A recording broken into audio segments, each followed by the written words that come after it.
This sun was never so hot. The soil was never so parched. The waters were never so fetid. Our lives were never so trashed. What kind of futurity can we imagine among a post-colonial necropolis in the midst of a planetary cataclysm?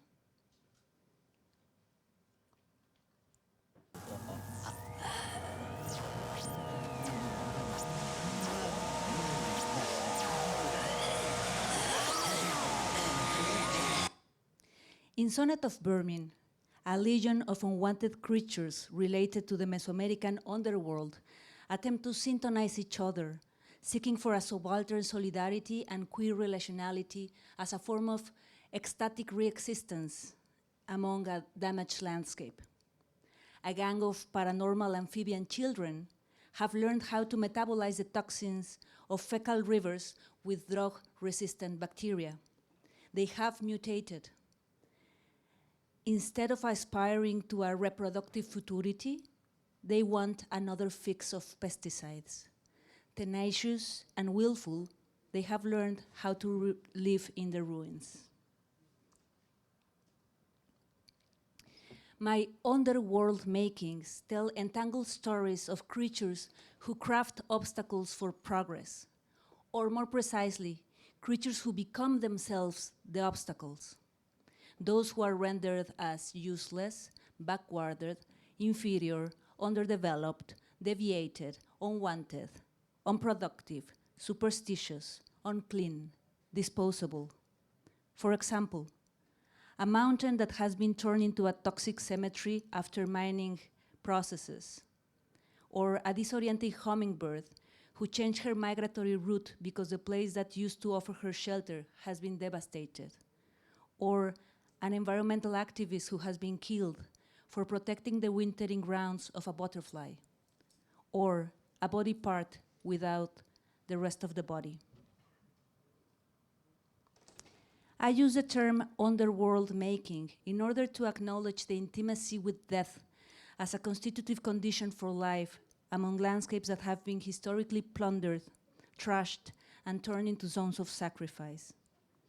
Colonized territories, as we know, often become geographies of disorder, terror, and necropower. While some regions keep the profit, the other side of the abyssal line put the corpses, the carcasses, the labor, and the natural resources. Certain structures of livability are conditioned by the death of others.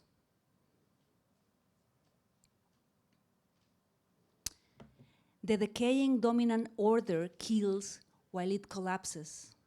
The system falls apart, but it does so on top of our bodies, in an enraged bellicose tantrum, attempting to reassert its old tenets of whiteness, heteropatriarchy, authoritarianism, neo-nationalism, racial capitalism, and militarism.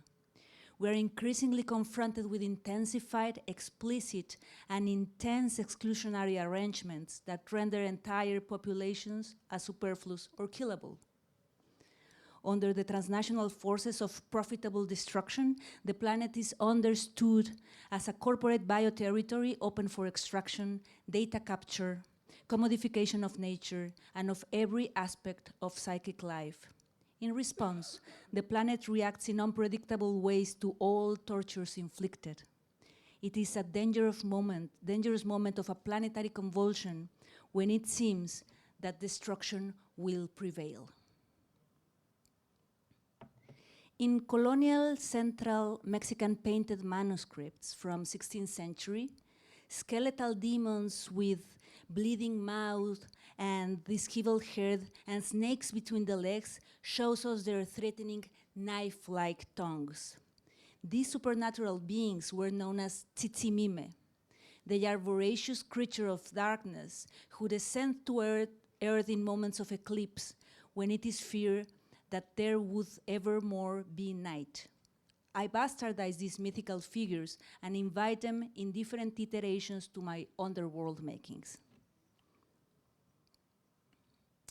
In Verses of Filth, A disoriented Mesoamerican deity has become a scavenger digging in the wasted land in search of residues of fragmented bodies and cultural remains.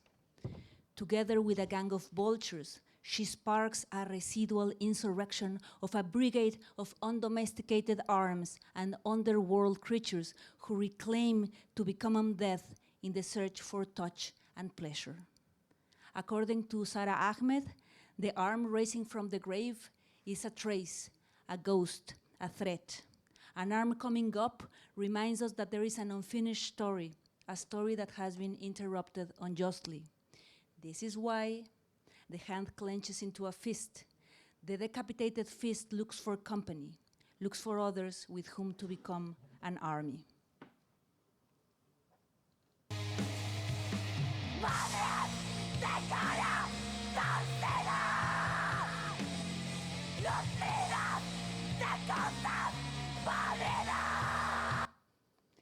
The question of futures, along with the trope of time travel, has been central to science fiction storytelling. My fabulations work against chrononormativity and disobey the progressive causality of events. Through temporal distortions and fragmented logics of dreams, I interweave Mesoamerican spirals of time with a queer refusal to normativity.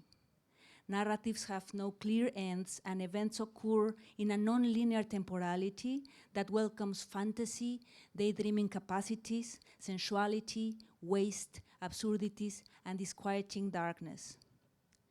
According to Bolivian feminist subaltern theorist Silvia Rivera Cusicanqui, colonized societies with an indigenous presence walk with the past in front of their eyes and with the future on the back.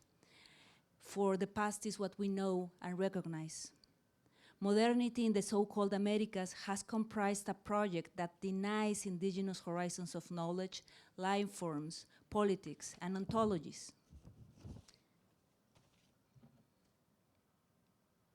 Ecuadorian philosopher Bolívar Echeverría has described the Baroque ethos as the resistance to what modernity imposed in Mesoamerican and Andean conquered worlds.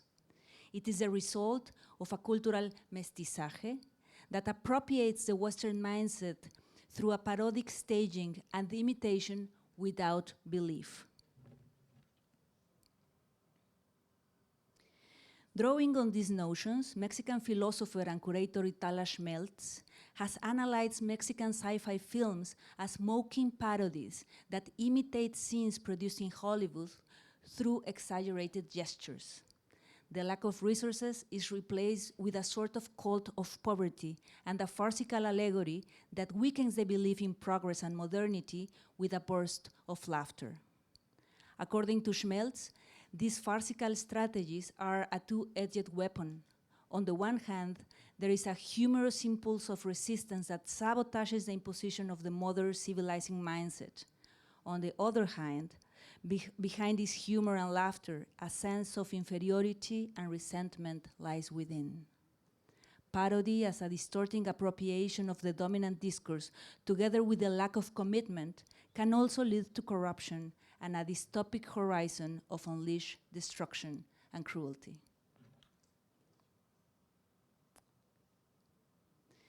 Rita Laura Segato explains the pedagogies of cruelty as the acts and practices that teach and program subjects to turn life, nature, territory, and bodies into property.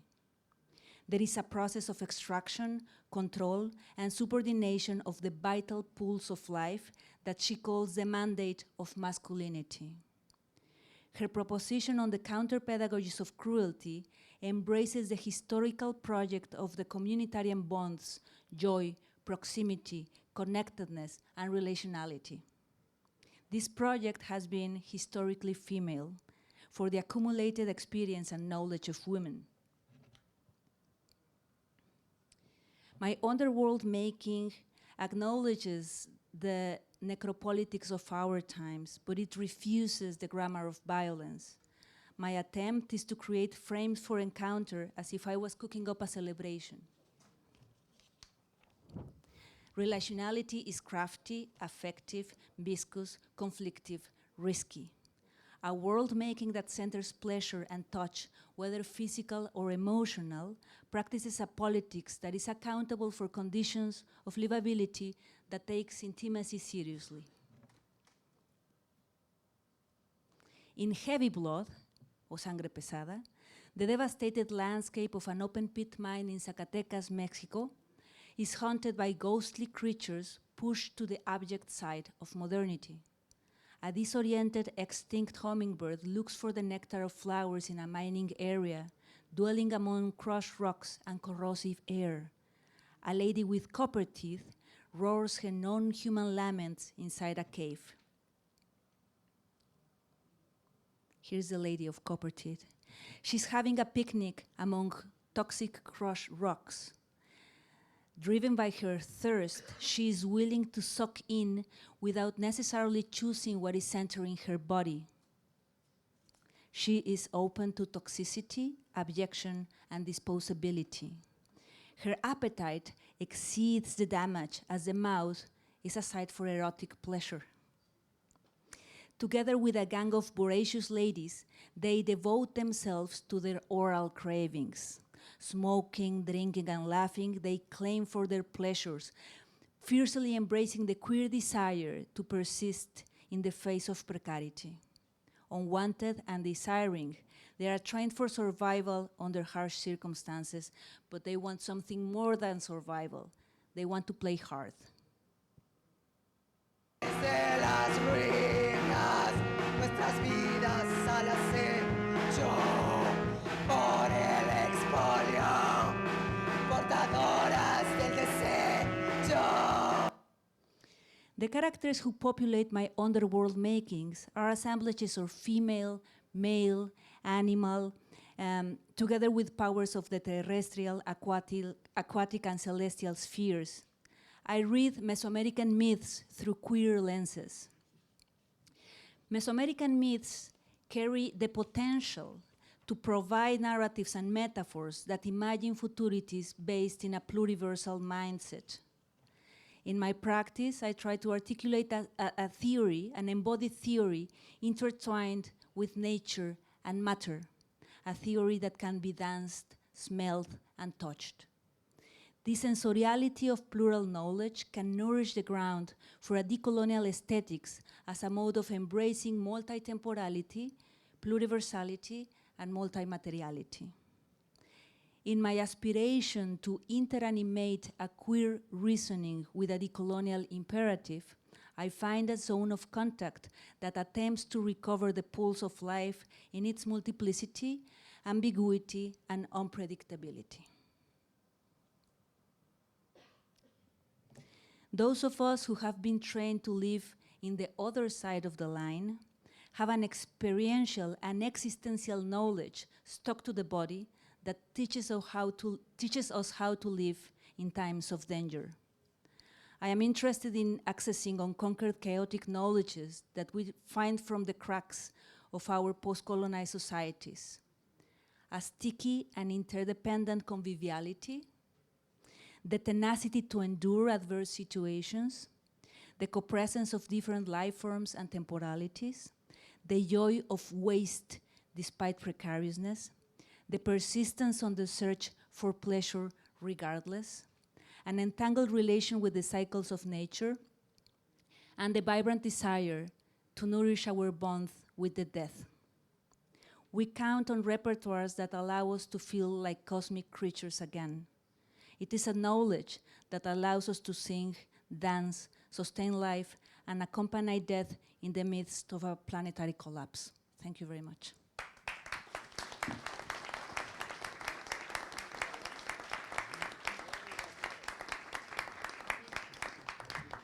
Thank you so much. Thank you so much. That was really powerful and very inspiring, and I'm sure we'll have lots to talk about, like the regimes of temporality that you're mentioning.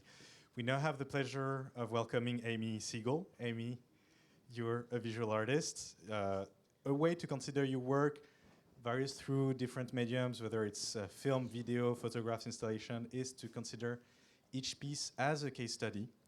Amie Siegel often focuses on the way things work, in the sense that seeing through appearances and making visible layers of circulation, economic influxes, pattern of gaze, and process of constructing value. Her work is held by many public institutions, including the Museum of Modern Art in New York, the Whitney Museum of American Art, Tate London, and many others. And so we now have the luck of welcoming you with us. Thank you.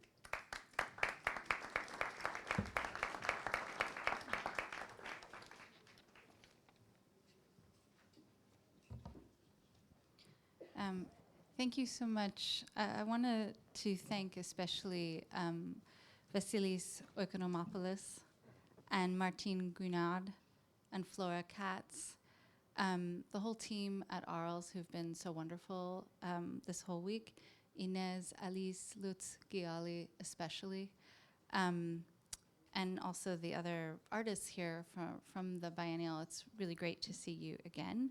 It's just always such a pleasure to work together, Jacopo especially. So it's terrific to be here. I'm gonna just touch briefly. This is like the first time I'm using like readers, magnifiers, so I'm getting used to this, forgive me. I'm gonna just touch briefly on 3 works of mine from very different time periods, each of them.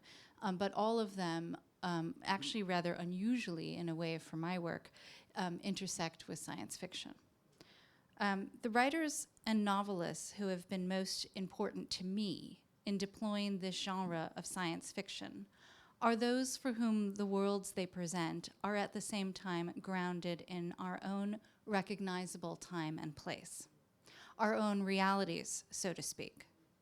A crucial element, for example, of The Handmaid's Tale is a rule its author, Margaret Atwood, set for herself when initially writing the book, that nothing should happen in the novel that hasn't already occurred at some point in history. It's just truly chilling.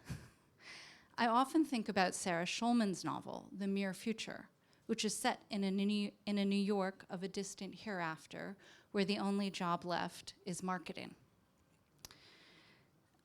Novelist Octavia Butler has remarked that while she may have invented the plots of her post-apocalyptic futures, she has said, "I didn't make up the problems." It has been important for me in my own work to take the past, sometimes the quite recent past, into account, both formally and topically. And in that sense, the remake has offered a space whose very form proposes a revisitation of the past, even when that past is set in the future. Black Moon, which is a work from 2010, a film, is in fact a remake of Louis Malle's 1975 film, Black Moon. Whereas Malle's film features a band of female revolutionaries fighting a gendered civil war, Joe D'Alessandro, and a talking unicorn, my Black Moon takes the literal landscape of the post-2008 credit crisis and US housing market crash as its setting. Stalking the topography of foreclosed housing developments, this troupe of female soldiers surveys the aftermath of an undisclosed or unknown war. Evoking military conflicts here and elsewhere, the architecture of financial speculation, and the circulation of images of women, the film ponders the uncannily recent ruins of a future that never was. If we can go ahead, Jerome, and play the clip.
20-minute film, Black Moon, is accompanied by a 2-channel video installation, which is called Black Moon Mirrored Mall, which places an original 1975 interview by the French-Canadian television program Parlant Cinéma with Louis Malle about his film Black Moon against a shot-for-shot version in which I play Louis Malle.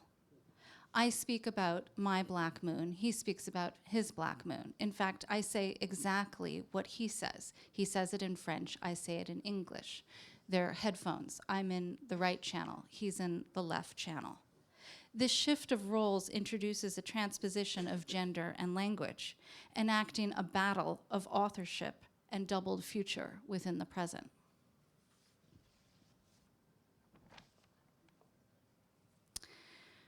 Winter is a film from 2013, shot on location in the whitewashed biomorphic dwellings designed by the late architect Ian Athfield around New Zealand. Winter depicts the life of a community that seems to exist as the last human settlement on Earth. Possible aftermaths of a nuclear war or an environmental catastrophe are evoked in the characters' contemplation of their deserted surroundings or the relics of a vanished society. Architecture and props appear simultaneously futuristic and relegated to the past. When I made Winter, I had come across in my research several books that were published in the 1980s in New Zealand on what would happen to New Zealand, actual studies that they undertook, what would happen to them in the event of a nuclear disaster. Because New Zealand, you see, has no nuclear arsenal and no nuclear power. They are entirely nuclear free. So that means they, of course, with their great distance from other countries, including Australia, would survive. But how? In fact, the film's soundtrack emerges as the key to establishing the film's speculative meaning. The video installation Winter comes out of my ongoing reflection on the relationship of sound and image in film production and post-production, and is a rethinking of these categories. In each instantiation of Winter, and here you can see this is Winter done the last time, which is in 2017 at the Guggenheim Bilbao, the entire exhibition space is kitted out like a post-production studio, a sound studio. And in fact, there are spaces for a DJ, a voiceover booth. There's the remnants you can see of a quartet on the left, or a musical quartet. There's a Foley artist down on the floor on the right. And then there are musicians with their various instruments. Over there you can see the pianist on the upper right. I get together with, whenever I do this piece, I find people to work with me locally who are the performers in this work. And together we come up with 4 radically different soundtracks for the same film. And this film is 33 minutes, and these different soundtracks are performed live in the space, back to back. So if you sit through this piece once, you see one film. If you stick around for the loop, you see an entirely different film, meaning you see the same images, but the meaning is completely altered with the alteration of this live soundtrack. Each loop of the post-apocalyptic film is thus reinterpreted through the shifting soundtrack produced live, where voiceover, sound effects, and music provide a different living score for each half-hour iteration of the film. In this respect, Winter plays exactly with the fixity of the film medium, alerting us instead to its fluid state. At the same time, the actors within the film occasionally become audience to the exhibition space, such as here. And they, in turn, take in the performance that is happening in the exhibition space itself. Becoming audience to the exhibition space, realizing in these moments also the holy grail of science fiction, multiple worlds existing simultaneously. The exhibition space and the space of the film exchange instantiations of performance and speak to each other across time and space. Another element of winter is when it is installed, I take the props from the piece and working with the local encyclopedic museum, install the props in their cases. And we choose spaces within the museum to place the works. This is actually a still from the film where there is an encyclopedic museum, which is the Auckland Museum, in winter that a character encounters. And then when I installed the piece in Auckland, in the Auckland Triennial, in fact, in the very same spot, rested the bracelet that she wore. So the props in the film, these fictional elements, migrate into a strange past of the museum or museological practices. And importantly, they are dated to the future. Can we play the clip?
The multi-channel video installation Asterisms, on display here at Arles, takes a different formal approach in its connection to science fiction, but perhaps remains the most grounded in reality of these three works.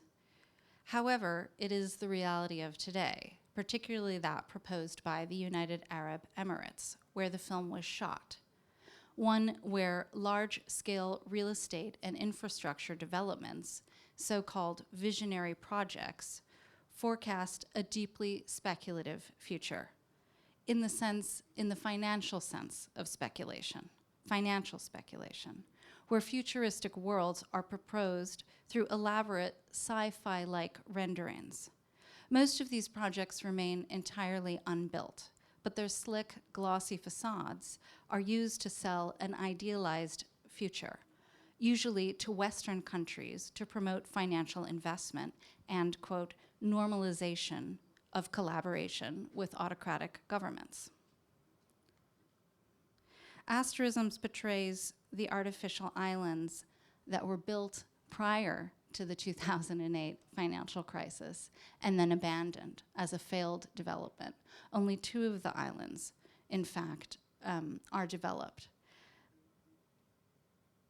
The film depicts them in their various states, and you can see here in Asterisms that as the islands are built up and they're constantly being maintained, which you can see in the piece, they're also constantly slipping away at the same time.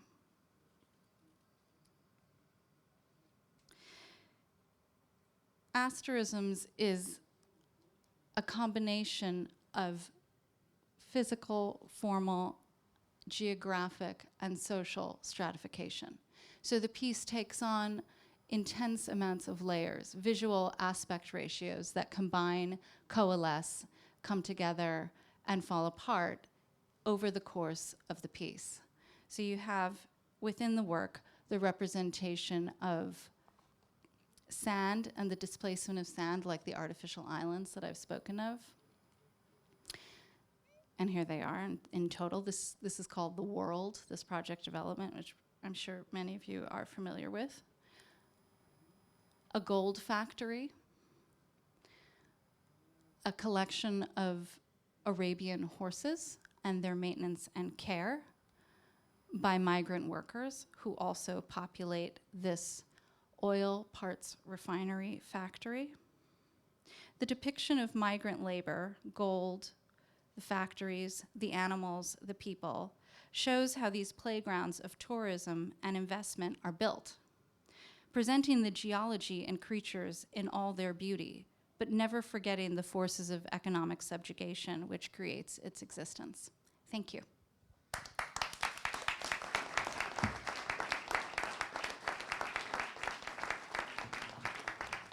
Thank you so much for this incredible presentation. Do you want to come now? We have time for like few questions. Naomi, if you want to stay here. So maybe, yeah, we're more than happy to give to the floor. We have time for 2 or 3 questions. Maybe, Jacopo, you want to add something? Vasilis? Thank you very much, both. I think it was great. These presentations were amazing. Thank you. I have a question that relates maybe to both presentations because it relates to time, the notion of time. And maybe I will start with Naomi. Naomi, you mentioned chrononormativity. And then Amie, you mentioned simultaneity across time, particularly in relationship to winter, to your work Winter. What does it mean for you, Naomi, chrononormativity?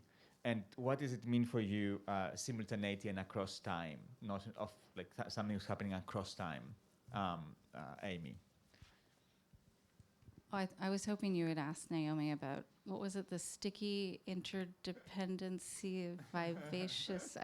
I loved it, but now I've lost it. I could not type it very fast. That one was pretty good. Oh yeah, right, conviviality. Yeah, that was a good one. So to talk about simultaneity. Simultaneity and across time in relationship to Winter, to the work Winter, but also in general in relationship to your work, because it appears.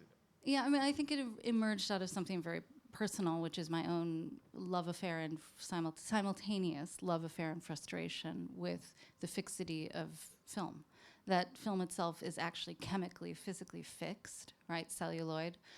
And therefore, unlike theater or musical performance, it doesn't lend itself to performative reinterpretation, but the sequel has become the space of that. But sequels are usually about financial recuperation, not so much the kind of artistic interpretation.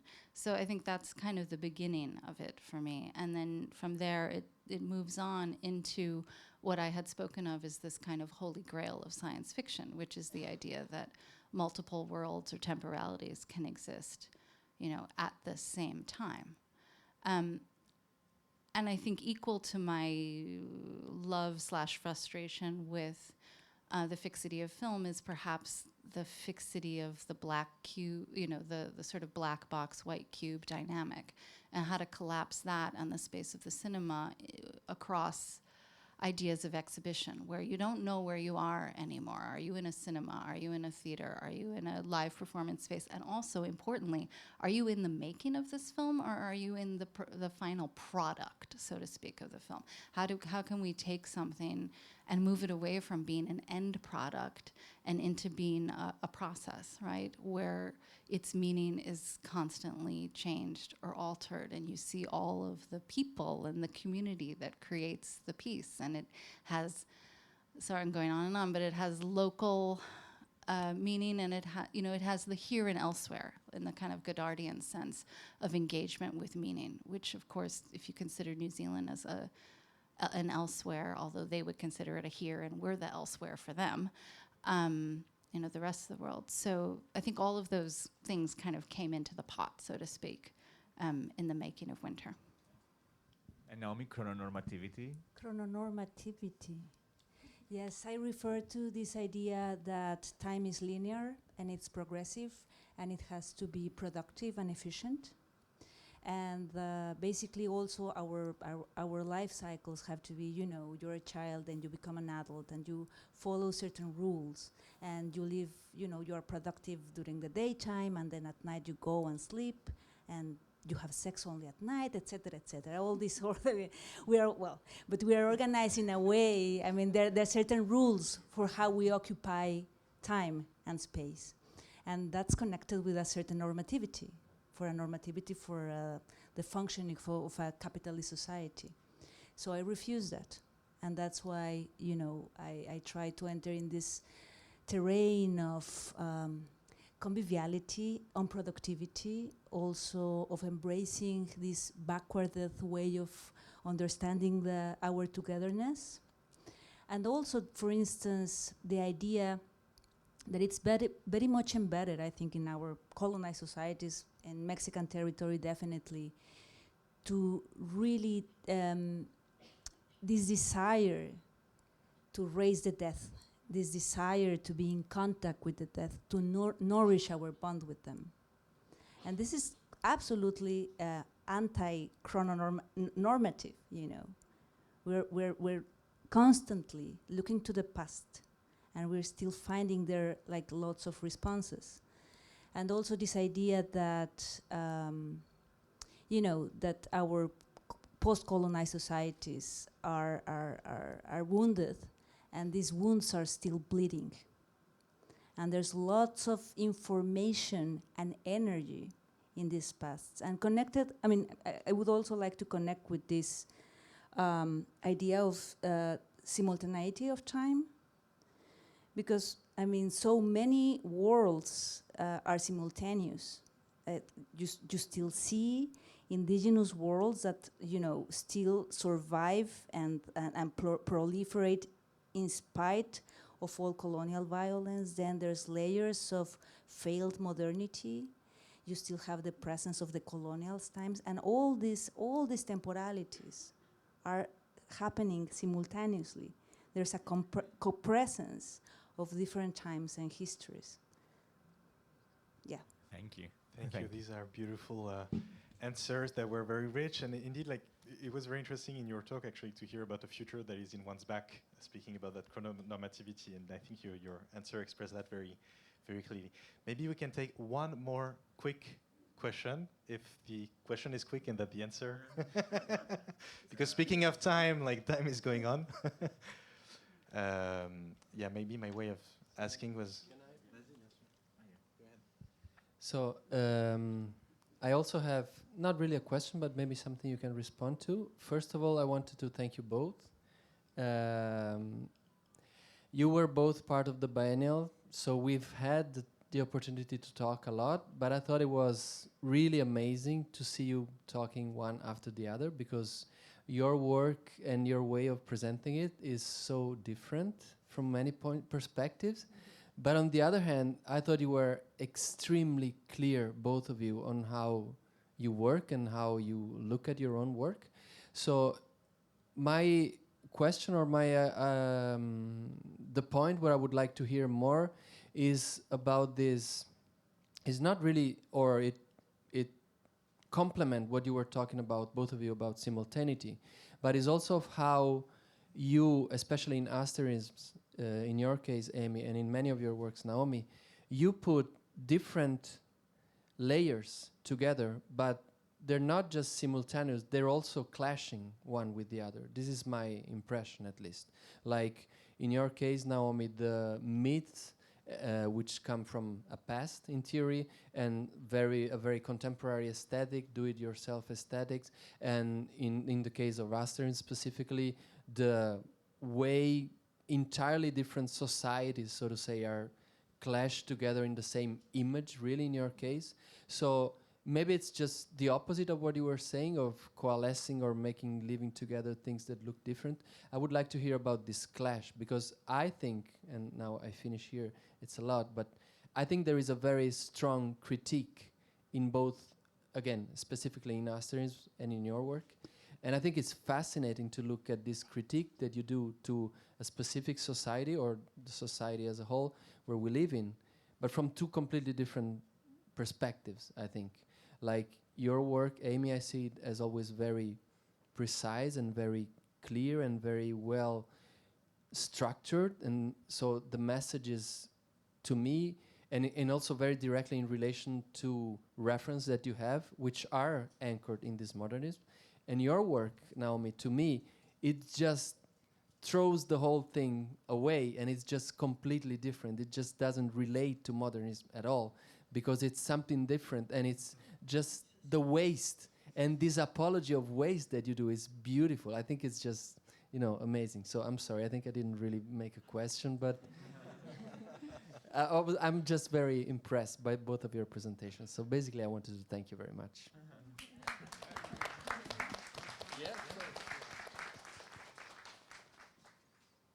It's, you know, it's interesting because I actually don't agree with you that Naomi's totally thrown away modernity in that way. And I think her showing that clip of the woman, you know, sort of trying to vaporize what looked like vitrines, but they're like cast in ice, is connected to this.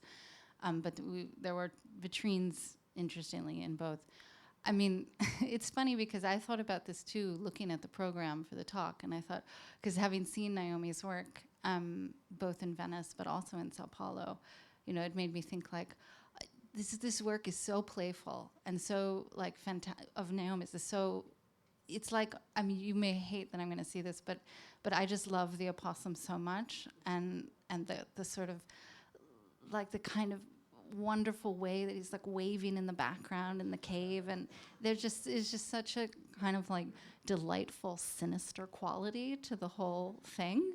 And it makes me, this is what I think you would hate, is it sort of makes me feel like these are the descendants of rat and bear, you know, the Fischli Weiss rat and bear. Yeah, like this is what they would be doing now, but this is what you're doing, more importantly. Like, forget rat and bear. Rat and bear was then, this is now. So, I mean, that really, it made me think about that. But also, I think there's there's something in, like, forgive me, it's easier for me to read your work than talk about mine, so this is like a total cop-out of me. No, I would say there's also playfulness of the image, like in using the image and kind of, you know, the way that the image gets layered at sometimes. And there's a kind of casual quality that I really admire in your work. And I would say, you know, from my own perspective, there's something else kind of going on that has to do with a kind of deployment of beauty and production level as a way to suggest a kind of space of luxury that our world seems to be obsessively constructed in at the moment. And yet, at the same time that unfolds, that there's a dark side, there's another side to how that's produced.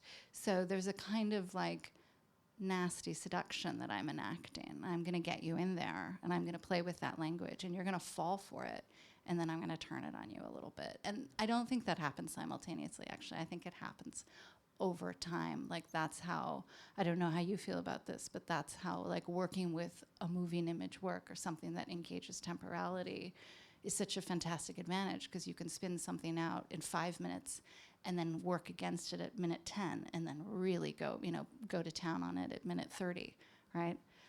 I don't know if you feel similarly.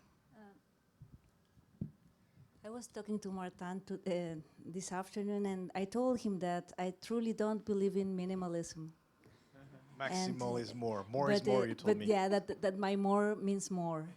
And when I say that, for me, producing work actually, and again, talking about anti-chrononormativity, is really to try to gather different forces that have to do with this celebration of creative, ephemeral belonging. And so many things go wrong during the production. But that's part of I think that's part of the energy that I want to include in the works, because I do believe in these repertoires that we have to make things with whatever we have at hand in societies that, you know, have a completely different economies, where you don't get to have the production money you need to produce your work. So you work with whatever is at hand, but you put everything regardless and more. You put even more than what you have. You even had COVID when you were making Vermin song, right? Exactly. I got COVID. She directed from the roof, she told me. Well, the cinematographer was below. Yeah. But, well, and Martin asked us to be brief, so thank you. No, it's beautiful. I think Sorry, Martin. Naomi, it's great. Like we had a talk of Naomi about her work, Amie about her work, then a talk about Amie about Naomi's work, which was like a very Sorry. beautiful way of like putting it. No, what is I'm a really fan. beautiful in what you lay out is that actually you set up a lot of themes that we're going to explore during those 2 days. The question of like, where is the time? Is the future behind? Is the future in front? How multiple, like pluriverses, as you were saying, do deploy themselves, and of course as well the connection between reality and fiction, which in your two work is articulated in such an interesting way, because as you were saying in your work there is, like you were telling me yesterday, you don't believe that documentary is out of fiction because of editing process, etc.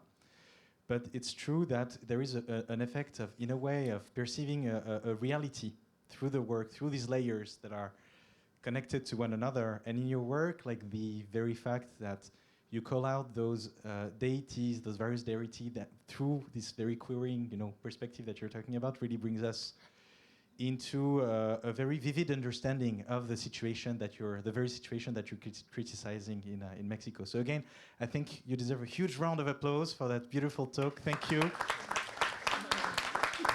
And we talked a bit about daydream as well when we said that everything was going to get connected, and I think we're going to talk about daydream and dreams. Thanks to Adam.